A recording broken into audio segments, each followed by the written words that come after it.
Hello. Last year, again, February 2020, so AdoreMe was launched 2011. We did a major rebrand.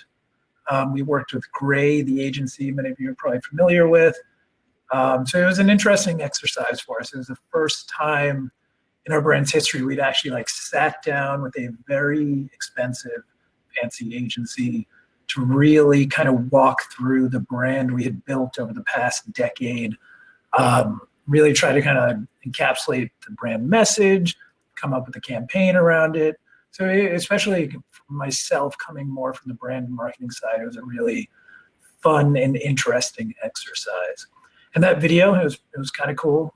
We went into Reddit and went through a thread of what do women really want on Valentine's Day, and pulled out some of the best answers. So it was as authentic and genuine as it can get. It was from Reddit and real people answering what women really want for Valentine's Day. And it was a fun one. Definitely check out the link, the YouTube link, if you have a chance. But it's 1:10. We got about 30 people in here, so might as well get started. So, my name is Ranjan Roy. I'm the VP of Strategy at AdoreMe. Hopefully some of you had the chance to see me speak earlier, where I talked about our elite TryAtHome service, our satellite brands, but then most important to this session, the creators platform. So I'll be getting very much into the creators platform soon, but first a little bit about AdoreMe. AdoreMe was founded in 2011. We started with bras and lingerie, but we've since expanded to sleep, swim. We're now in a number of categories. We are founded in New York City, where I'm based right now. And we have over 350 employees around the world. We've started a series of satellite brands, and the goal really is, the brand mission is to empower women and meet their needs at any stage of their life possible. So if you look at the brands below, Bella Boom Boom is a maternity brand we acquired in early 2019. Joyja is a period panty line we launched in January 2020. Reapparel we launched recently. It's 100% recycled material sweatshirts. It's 50% recycled nylon, 50% dead stock fabric. Equilibrium is kind of a really interesting one. So it uses thermoregulator, it's a tongue twister right here, thermoregulation to cool a woman's body temperature through the fabric.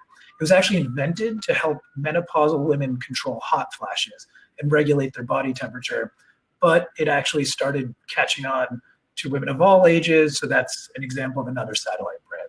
So really, sustainability and materials innovation are really at the core of a lot of what we're doing. But then today, creators and influencer marketing. Let's get to it. And one note to everyone who's in here, please feel free to ask questions. I'm keeping an eye, Asia from my team as well is keeping an eye in the chat. I know me just talking to you for 45 minutes might not be the most engaging thing, so would love to answer any questions, hear any thoughts. And again, there's a poll in the middle, 2 questions. Very curious to see what your answers are and can bring up the answers at the end. So before I get into the creators platform, I want to talk to you about how we at AdoreMe view celebrity marketing and how we actually kind of have an anti-celebrity marketing ethos. There you have Enrique, you have Rihanna. Enrique, he enters the story in about 2014. We were kind of hitting rocket ship growth. We were starting to take off, really make a name for ourselves in the industry, raised around, ready to really go aggressive out into the world. So obviously, when Victoria's Secret is kind of our main competitor, they have the VS Angels fashion show. Big time, big production, big celebrity marketing is how they operate. So one of our first big investments was into a product placement in an Enrique Iglesias music video. it did not work out as we would have hoped. I mean, I can tell you from the creative output did not leave a good feeling in anyone's stomach. But more importantly, the actual, we were in the end, after spending a ton of money, the amount of sales we were able to attribute to Enrique's music video was basically zero. It was everyone internally, and we're a very business metrics driven organization. It just didn't work. So it really made us move away from the idea of trying to leverage celebrity.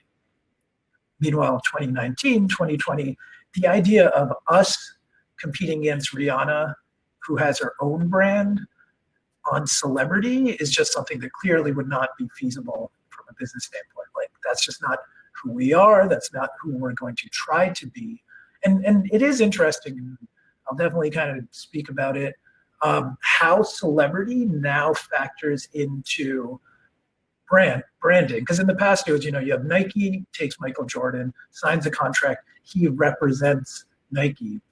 But in 2020, Rihanna has her own lingerie line. Ryan Reynolds has his own gin line. George Clooney has his own tequila line. Obviously, the line between brand owner and celebrity is blurring so much. So yet again, it complicates everything.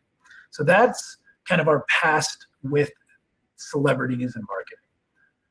I'm going to see two questions here, and just quickly.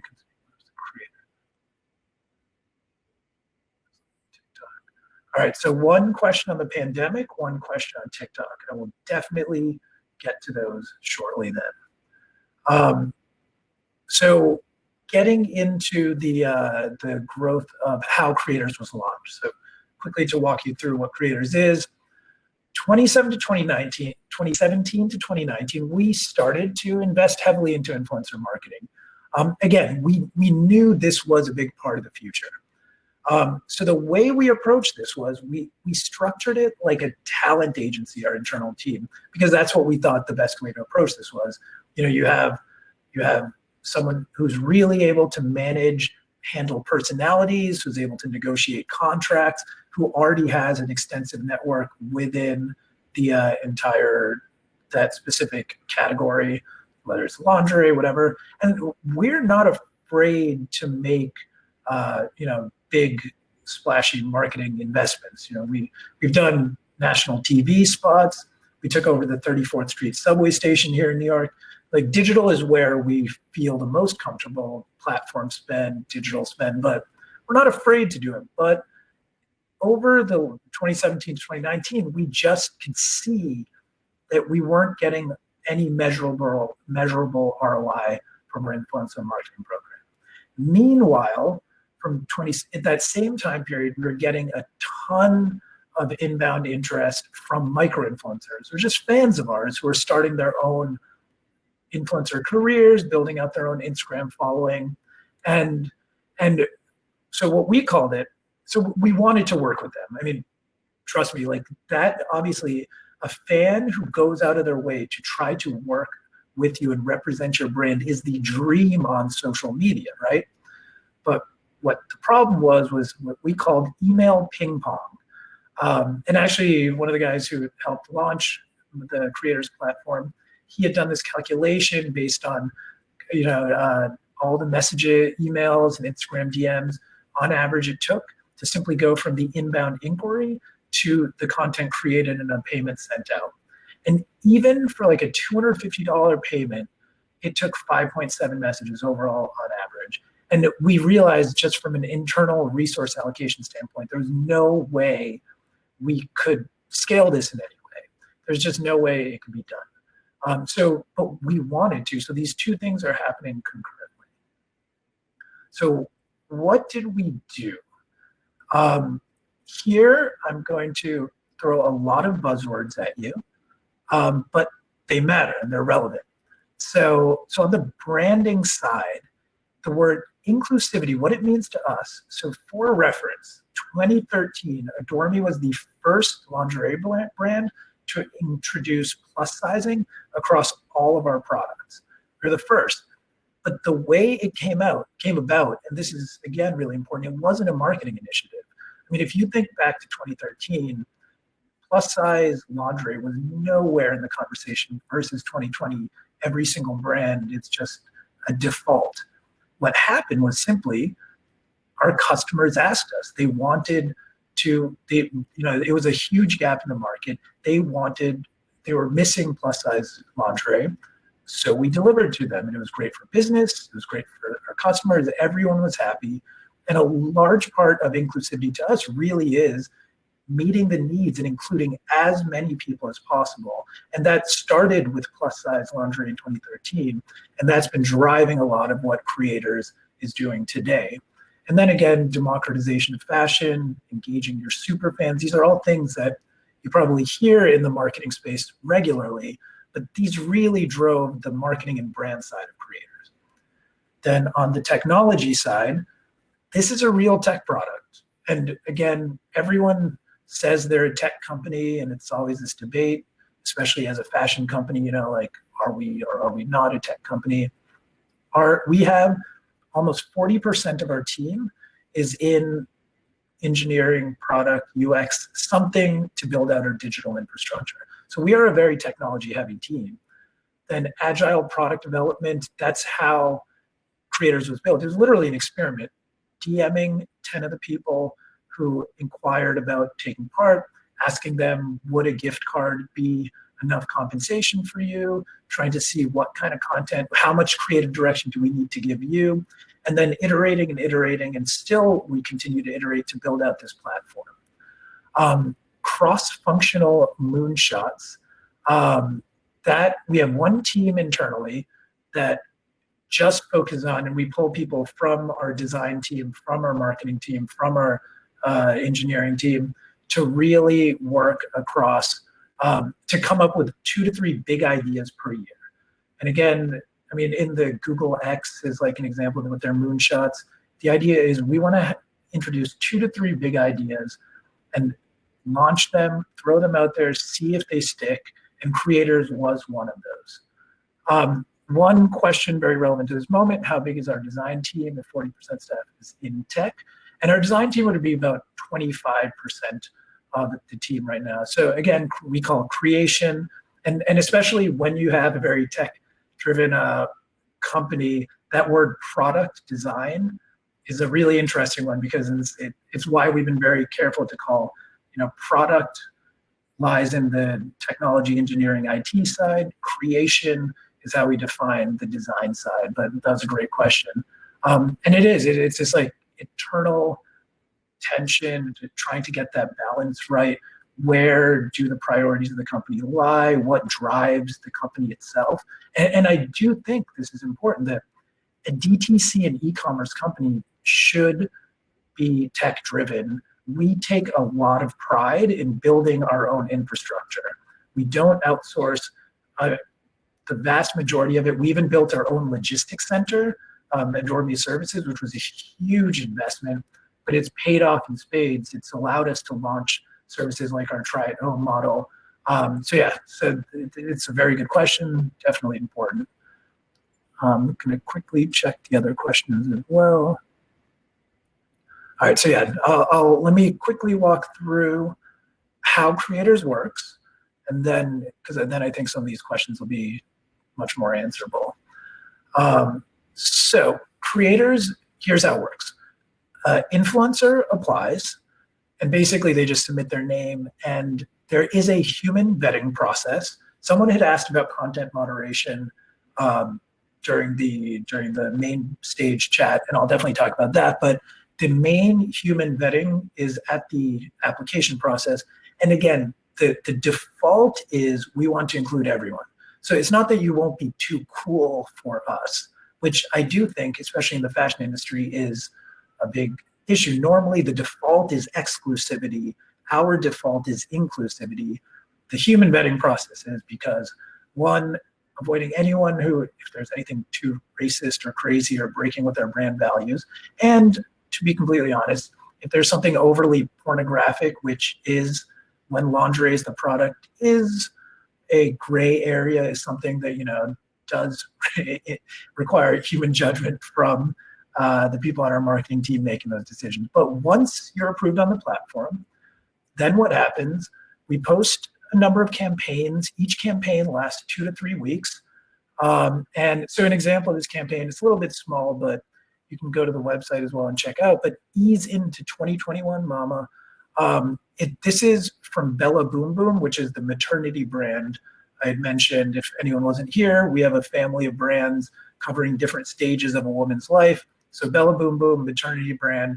The idea here again, we give very, very loose creative direction. This is really important. We post about 8 pictures. We give a general idea of the type of feeling that should be inspired, but other than that, you are free to go, and that has completely changed what like how effective this is, how much it works, because I really think giving that creative freedom obviously allows people to be creative and is what creates good content. So again, here, what would happen is the influencer, the creator joins the campaign, they order an item, in this case, Bella Boom Boom, from their sleep and comfort wear line. So they will choose one item, it will be sent to them completely complimentary, it's theirs.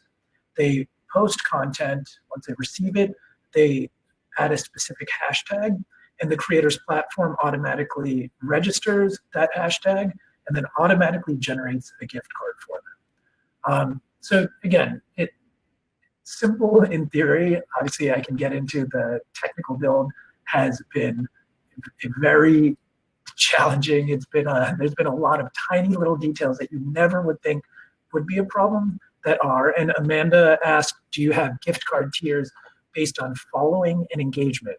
So right now, we do not tier based on the person's follower account.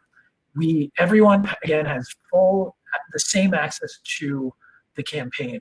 There are tiers in terms of how much work we decide would potentially be involved. So again, it typically ranges from $100 to $500.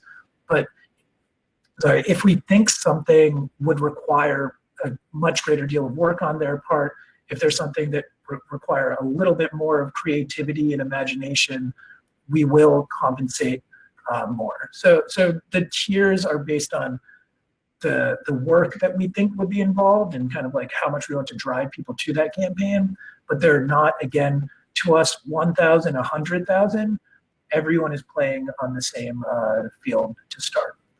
But we do, and I'll get into this more, this is a bit of a talent pipeline for us. So, we have gone on to structure more formal relationships with people. And yeah, at this point, before I get into the numbers, I think now that I understand, you hopefully understand a bit about how the platform works. Let me quickly go through the questions. Susie had asked, considering you launched the creator program at the onset of the pandemic, how do you foresee this evolving differently once people are out and about again, if at all, hopefully soon? So the pandemic definitely changed our business or affected our business in a good way. And to be completely transparent, AdoreMe had a record year last year, but we understand that we are an online company that sells things that you mostly wear indoors. So again, in terms of being positioned to help serve a larger number of customers, we were in that exact right spot. And because we own our own logistics, we were very, very adamant about worker safety very early on in the pandemic. So that actually helped us stay completely operational throughout. So again, the pandemic, creators specifically, we think this is here to stay, is not going to be terribly affected by the pandemic one way or the other. In terms of our TryAtHome service, if any of you saw in the main talk, that clearly was bumped by the pandemic. Again, creators, people have been sitting at home by themselves, much obviously more ready to create content and just try to fill the time sometimes, and do something to reach out and connect to the outside world. But we do think, I personally think influencer marketing, kind of content creation in this model are definitely here to stay. And hopefully that answers the question. Susie, Marcus, how do you creators program can be used to reward and empower your core customer and ultimately inspire more loyalty? Yes, so one, paying in gift cards it's something that we've talked about a lot because we are planning to build this potentially to include monetary incentive at some point. Because again, that opens it up to it creates a much bigger opportunity for a platform like this. I mean, it essentially becomes its own SaaS company at that point. But what we found so far is because you pay in a gift card, it only attracts people who really love your products, which creates the best content. Because again, if you're not going to go do work and create content for a company, if you're going to get paid in a gift card to shop at their site, if you don't love it, like it just doesn't make any sense. So in terms of loyalty for the creator side, because they are customers, that has been a huge win. Then also we have definitely seen, this was in the next slide, but I'll say now, creators posts have a 47% higher engagement rate than traditional influencer posts, which we still have a pipeline of from the marketing side and do create just in a smaller scale. So people are engaging with creators' content more than traditional influencer content. But again, it makes sense. If you have 10,000 followers who expect a certain type of content from you, and this really fits into that niche, of course the engagement is going to be higher. But yeah, so customer loyalty, creators posts have definitely been far, far more engaging. A couple of questions about my favorite topic, sustainability. Do you use the influencer strategy with reapparel? Elaborate learnings, getting people to buy sustainable fashion. Yes, we've done one creators campaign for reapparel, and it's been interesting because sustainable fashion, we think this is going to be a huge part of creators, especially this year and then going into the next year, because sustainable fashion to us is one of those where consumer education is such a big part of that process, and who better to educate you on a topic rather than the people who you already trust, who you follow. So yeah, so definitely we think sustainability within fashion is specifically the type of topic where this kind of program we think could really, really take off. And again, for anyone who was here when we started, something like the Joyja period panties. Period panties are another category where consumer education is a big part of it. Hearing from someone you trust that to take the leap into trying something that you've never tried about. So that is yet another area specifically where we think creators type content has more of an effect. Basically anything that's more than just a generic pitch, that's more than just a generic, hey, here's this product, it looks cool. Anything that requires some element of trust between the influencer and the follower to become a customer, we think is a huge opportunity. So hopefully on the sustainability side, that is the topic. We're doing a lot of work on that this year. So any other questions around that, please ask. Sarah asks, what's the difference between creator and influencer? I mean, creators is just the name of the program. So we call them creators internally. In fact, it's just someone who is an influencer. But creators is the name of the program. But they are all influencers.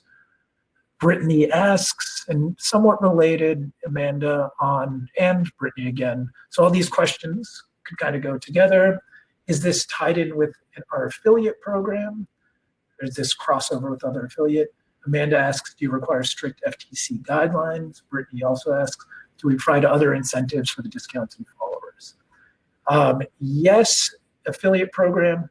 Oh, sorry. Yes, we do provide, let me work backwards, incentives. So sometimes we do provide discount codes to provide their followers.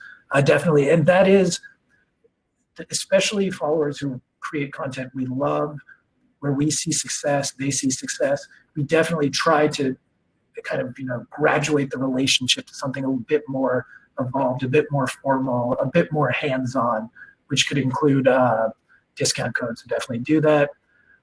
This is not actually tied in. I mean, not to get too granular, but so I actually do a lot of work on the publisher affiliate side of things, working with affiliate codes, with the Vogues and Condé Nast of the world. This does not overlap in that sense. This was created completely separately rather than that kind of traditional affiliate marketing. And that those done very specifically from a technological standpoint. Integrating with Instagram directly to start forced us to kind of build something from scratch. Hopefully that answers it. That's another on the build side. Can definitely get into. Yep, Nicole, we host this at creators.AdoreMe. So this is not plug and play yet. And again, there's been a lot of discussion around, do we make this open to other brands? It's definitely something we think about because it is a piece of software. It is a software, but also there are so many considerations around it that we don't think this is something that you could just open to everybody and then get into issues of platform moderation, content moderation, the sheer logistics of actually integrating gift cards to work properly. So definitely thinking down the road. All right, so some quick numbers. It's working pretty well, 2020. We're very happy. Again, I said we have this team internally that does kind of 2 to 3 big, crazy ideas every year. This has been one of the big hits. 50 million impressions to date, 2,800 creators signed up, 9,000 photos uploaded. We actually now have expanded. We've done YouTube and TikTok, which was one of the earlier questions. So yes, we have done TikTok. We've done, I believe, 1 or 2 TikTok campaigns to start. So expanding onto other platforms is definitely part of where we're going. But again, it's really been working. And one quick story, hold on, I think Asia from my team has been helping me collect some of these questions in case I miss any of them. Brittany had asked, how do you measure the success of the program? Well, hopefully that the previous slide here kind of shows for us, again, people signing up, the conversion from signing up to actually doing a campaign is definitely a big part of it. And then, yeah, we're definitely measuring, obviously, because you can generally track sales. You can generally track whether people end up following us on Instagram. So there's a few different metrics, but the core still definitely is getting more creators onto the platform and getting them to create content. That's the ultimate sign of success.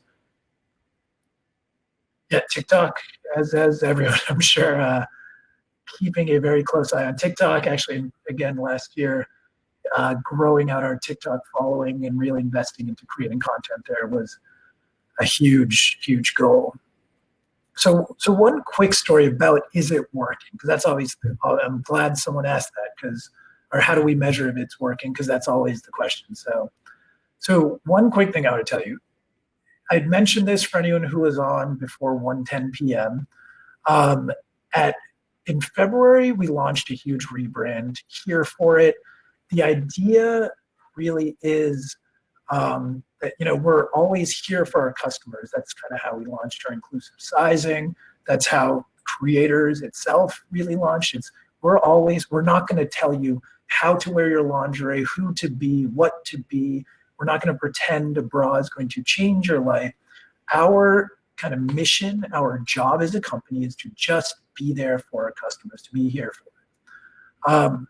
So again, for anyone who's ever gone through a big rebrand, you sit in conference rooms, there's thousands of Post-its on the wall, there's conference calls, and I'll actually say I kind of miss sitting in a conference room with Post-its during the pandemic, and I'm actually excited, weirdly, to get back to that.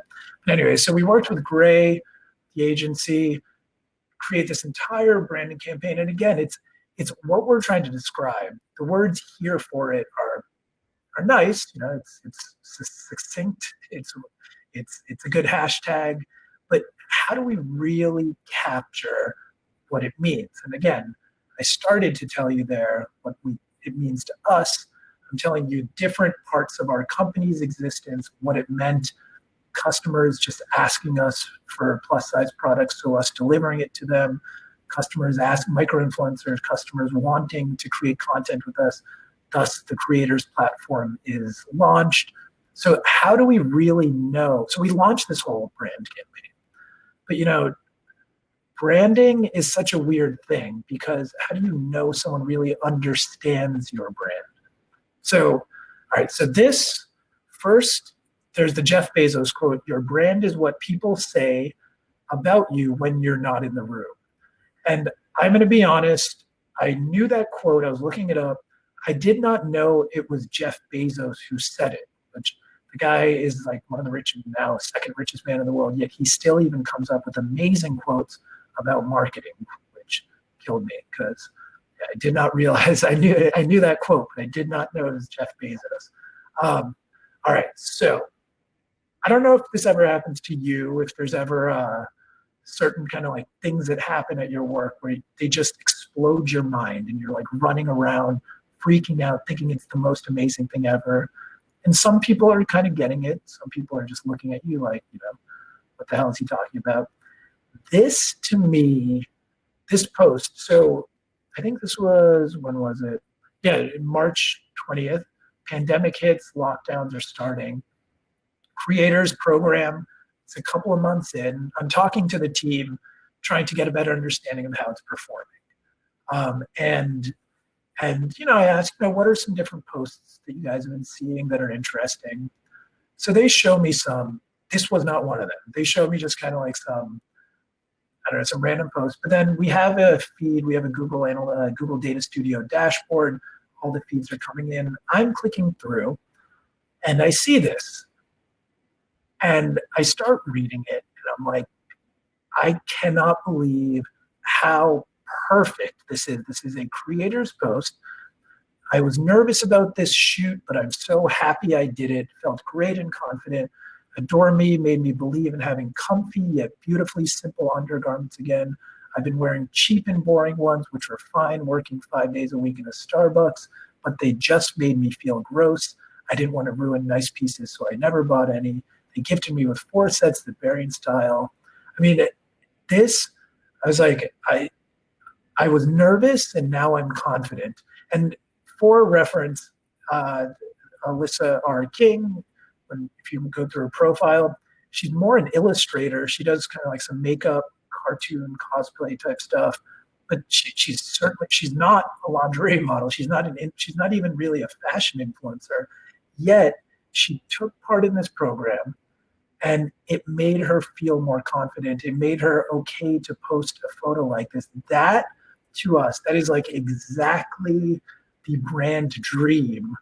And that she explained our brand better than any deck of 30 slides from an agency ever could. And that, to me, was the most amazing part. And I can tell you, I was like looking at the creators team over and over asking, please tell me, did you guys come up with this yourself? Because I cannot believe how amazing this is. But yeah, so that to me was like the moment where, on her own, with no prompting, and honestly, the campaign that this came out of was actually, how are you making yourself feel better during the pandemic? Because lockdown had just started. That was it. There was nothing about use body positivity and brand empowerment and say that Adore Me makes you feel confident. I can promise you that was nowhere in the specifications around the campaign. This just happened. And when we saw this, we're like, I mean, you cannot dream of getting content like this made. I mean, all of the work, think about getting together the marketing team, the casting team, getting all these pieces together, and instead someone who just likes the product, who's not a lingerie model, made this, it made her feel more confident. So again, I love that post. That was really the start where, for me, I was just like, we are on to something very big here. So yeah, since then, all types of posts. Oh, how did you get word out about the program? From Brittany. great question. So 2020, it's been mostly word of mouth. We will reach out to, so the marketing folks on the creators team, please, questions are good, Brittany. Rather than just me spouting and talking about brand empowerment stories, questions are good. 2020, very, very organic growth. Because again, building out this platform, something as simple as generating the gift card code actually required rebuilding part of our infrastructure, because before, to generate a gift card for a specific account, there had to be a credit card associated with that account, which many e-commerce companies, like if you're, because obviously the gift card would have been bought. But so like little details like that in our entire infrastructure, we had to spend time building. So 2020, really word of mouth. We would also look who's commenting on our own posts. If it appears that they're creating content in any kind of specific way, like any sustainable way, we might reach out to them. But 2021, I can tell you, this is spreading the word. Me talking to you today could be step one, maybe, but we're definitely going to be launching more kind of proactive campaigns around this, trying to get people onto the platform. So hopefully that answers. Danielle, do you have target engagement rates, impressions for each creator? We do not at the moment. It's something we thought about a lot, because again, it's tough, because from an investment standpoint, again, if we're not spending time on the email ping pong, or going through negotiating these contracts, all this kind of stuff, from that side, we have not spent much resource. There's obviously the gift card, so that is the main spend. But still, overall, it's a relatively low spend relative to, if you think about a traditional influencer marketing engagement, you're having, the time that it costs for your team to actually negotiate the whole thing, organize the whole thing, shoot the whole thing. We think this is incredibly cost effective. So we really haven't, the goal has just been to see how much creativity can we get out there. But again, as I had said just a little while ago, it's doing better than traditional influencer content that we've done. 47% higher engagement rate as calculated by Facebook's API. And again, it makes so much sense. Like bigger, and this is something like we think about a lot, and I'm curious if anyone has thoughts on it, is like, what is genuine in influencer marketing? It's when you see, I don't know if anyone's seen Ben Affleck with Dunkin' Donuts. I'm from Boston originally, so Dunkin' Donuts is a very special thing for us. Like he has carried it so often that he, it's genuine. Everyone knows he's not doing it just to promote Dunkin' Donuts. He loves it. So that is genuine. That propels the brand in a way that would not exist otherwise. But when you have some, mega influencer with a couple million followers with yet like 5 different skincare products, you might get some level of conversion, but is that really genuine? Is that helping your brand? How much is it really driving sales? So how we start thinking about that, because honestly, we've got some of the best content that we've seen, and like purely from an editorial standpoint, like we just look at it and we're blown away. Doesn't necessarily have the most reach, doesn't necessarily get the most likes. And again, I can tell you, being a lingerie and bra company first, likes on social media posts are a hard thing to gauge. And this is because if you get, if you get 30,000 likes and 20,000 of them are from random guys just being like, you look hot, that is not really going to push our business forward. I mean, honestly, like the way we think about social media metrics, it's always a little bit complicated. So we really try to think about what are the things that will build your brand, drive sales, build long-time customers and loyal customers. It's a very murky area, but But editorially, we still really spend a lot of time going over, seeing, are there great things being created? Let's see here. Oh, I believe Nkidi from Rwanda, I believe there should be some videos as well. I think everything should be recorded on YouTube down the road from what the organizers told me. All right. And so again, why it's working, to us, the creative freedom, we think plays a huge part. Again, this space of micro-influencers, the space of people creating content to a really narrow niche group of followers, we think let people be as free as they want to be to create the best possible content. And we think that has made a huge difference in terms of making people enjoy doing it. Because again, if you're getting paid in a gift card, obviously we want you to love AdoreMe products and want them. But you're not, this is not like you're getting tens of thousands of dollars for a modeling contract. So it needs to be exciting and fun and creative outlet for you. And actually, I mean, whoever had asked the question about the pandemic, maybe you do have me thinking like, sitting at home, people want to be more creative. So yeah, how will that change going forward? That is interesting. The incentive structure, I brought this up before, but paying in gift cards means that people only are doing this if they actually love your products. So that almost by definition means they'll create better content than if they didn't care. So at this stage, that has been a huge driver, we believe, in terms of the quality of the content being created. And again, the tech just works. Where it's going, we are looking at inviting outside brands to the platform. I'm not sure if this year or going forward, but like when it would be. But we do want like-minded brands that kind of stand for the same things that we do, that have the same kind of ethos we do, to join us in this kind of journey, as so it were. We would love to invite outside brands. And another thing that's kind of happened, and this is a really interesting development, the analytics. So we're a preferred partner at Instagram.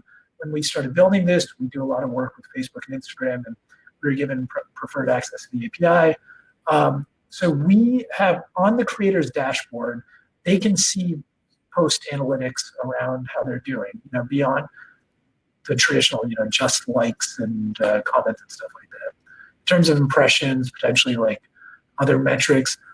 And people have really found that valuable. Because again, if you are a micro-influencer, you're probably not paying for Social Blade or other expensive social analytics software. So this is another area we're really thinking about how, because again, we've created these connections with 2,800 creators, hopefully more in the coming year. How can we help them be better at what they're doing? And again, we're a very tech-heavy company, so this is like one of those examples we think could be a really interesting area. And the third, a talent pipeline. So yeah, we definitely, some people who started as creators, we developed a more formal relationship with. We have done kind of more formal campaigns. Some of them have even done traditional modeling for the website. So from just a pure talent pipeline perspective, it's been pretty cool as well.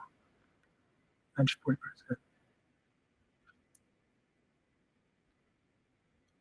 Oh, hold on, I see, are the creators able to tag this as a brand partnership when they post? Definitely, yep, yeah, definitely they tag AdoreMe. Everything is disclosed. That's definitely a big part of this. Inviting outside brands for creators program. Yep, as I had said, we're looking to invite outside brands. Someone asked, is there a cap to the amount of gift cards you will give one creator? There is not now. I mean, I guess that's one of those, anytime you build a new product or launch a new business line, there's certain good problems to have. That would be a great problem to have if people are doing so much with us that we're giving away too many gift cards. Yeah, you can see additional stats of the business creator account on Instagram. Do you require? No, that's why we are able to give them access to these stats from our side. And to be very clear, we give them stats. We're only able to give these deeper stats specific to their creators' posts. So it's not like they're going on their dashboard and then seeing deeper level analytics around all of their posts. It's only around creators' posts. How different types of content is performing. Is this mostly static in-feed posts, traction with Reels? So someone asked basically what kind of content is doing well. That is a great question. And hold on, I see I went to the event chat by accident. Yeah, there we go. Thank you, Asya, for getting me those questions. Yeah, in terms of what's performing, so well, two things. Again, from a pure likes and comment standpoint, with lingerie, sexier content will always do better. We almost, from a kind of like a mathematical data standpoint, have to control for what product is posted in terms of like how it will be received. And so we really try to go one level deeper than just top level likes and comments. But yeah, so in feed, so yeah, most of the content is in feed posts, but we have been doing more stories. We've done stories. A lot of campaigns like the one I'd actually showed you earlier, Ease into 2021 Mama. It was one in-feed post and one story.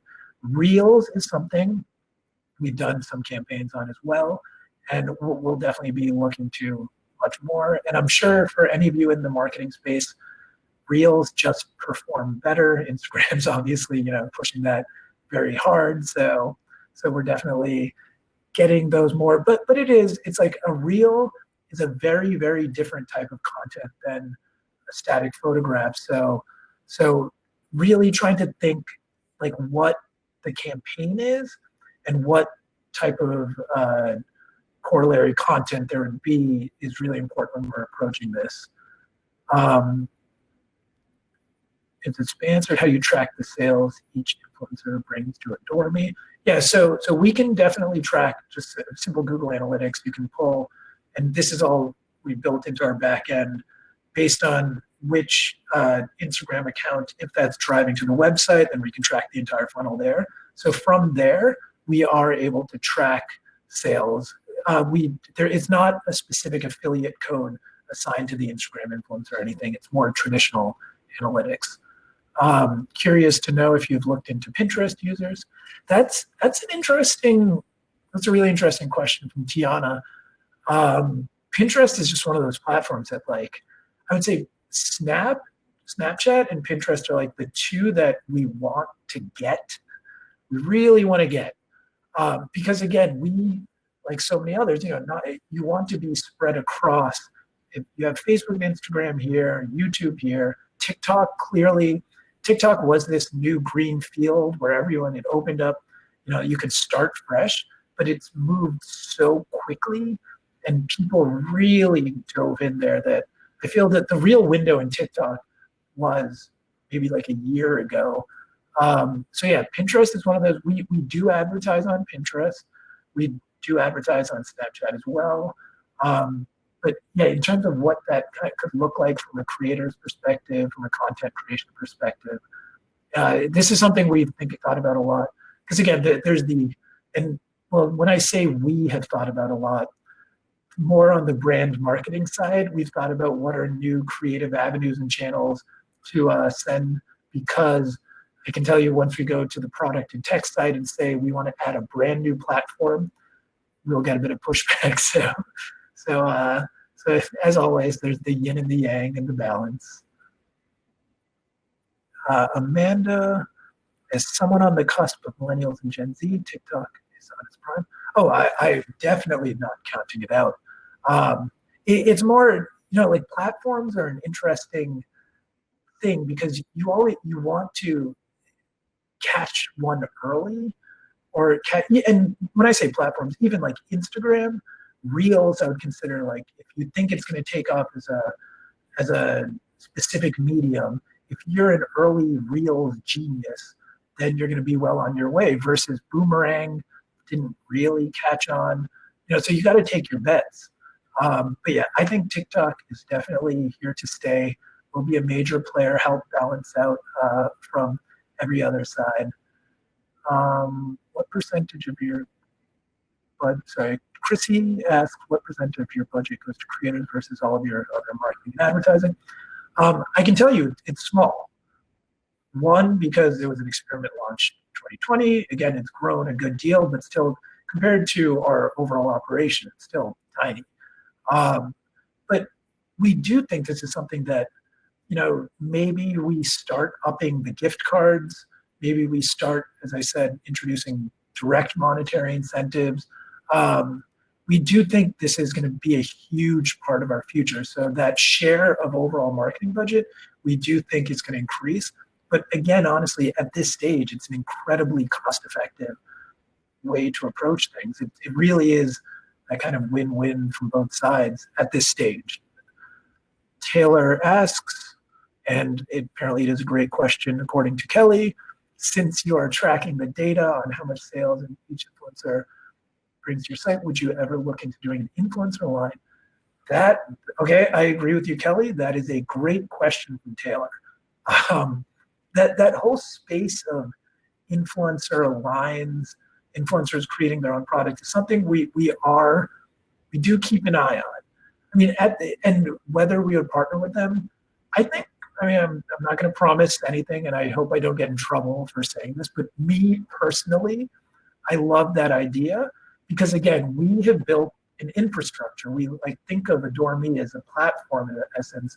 We have our logistics, we have our creation team, we have our marketing machine, we have the website, everything works perfectly, works well. So the idea that if a creator comes on, really is gaining traction, we love what they stand for, do we associate them with a product or a line? Do we make a much, much deeper relationship? And it's something I would love to do or think about doing, because rather than working with some big name celebrity and doing a collaboration with them, doing it with someone who's an up and coming micro influencer who really values our product and shares our values, that kind of collaboration to me is like the AdoreMe dream, I have to say. And yep, one last question from Tiana, and thank you everyone again. The questions have been great, and I'm so happy you guys are asking a lot. I just have one last question. Planning on investing in advanced technologies.